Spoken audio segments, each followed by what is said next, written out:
পৃথিবী যদি হঠাৎ মাত্র ৫ সেকেন্ডের জন্য ঘোরা বন্ধ করে দেয়, তাহলে আমাদের কী হবে? শুনতে অদ্ভুত লাগলেও এর ফলাফল হবে ভয়ঙ্কর।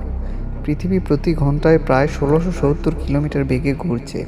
আমরা সেটা টেরও পাই না, কারণ আমরা সবাই এই গতির সাথেই চলছি। কিন্তু যদি হঠাৎ এই ঘোরা থেমে যায়, তাহলে মানুষ, গাড়ি, বিমান সব কিছুই প্রচণ্ড বেগে পূর্ব দিকে ছিটকে যাবে। সমুদ্রের পানি উঠে আসবে শহরের উপর। বিশাল বিশাল সুনামি মুহূর্তেই পুরো উপকূল ধ্বংস করে দেবে। আকাশে থাকা বিমানগুলো নিয়ন্ত্রণ হারিয়ে ফেলবে। অনেক জায়গায় ভয়ঙ্কর দুর্ঘটনা ঘটবে। শুধু তাই নয়, পৃথিবীর বায়ুমণ্ডল ও এই ধাক্কা সামলাতে পারবে না। প্রবল ঝড় আর আগুনের মতো বাতাস ছড়িয়ে পড়বে চারদিকে।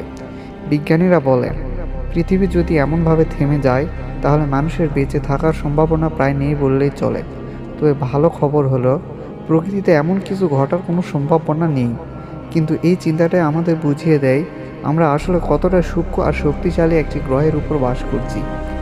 আপনি যদি এমন আরও অবাক করা ফ্যাক্টস জানতে চান, তাহলে এখনই ফলো করতে ভুলবেন না।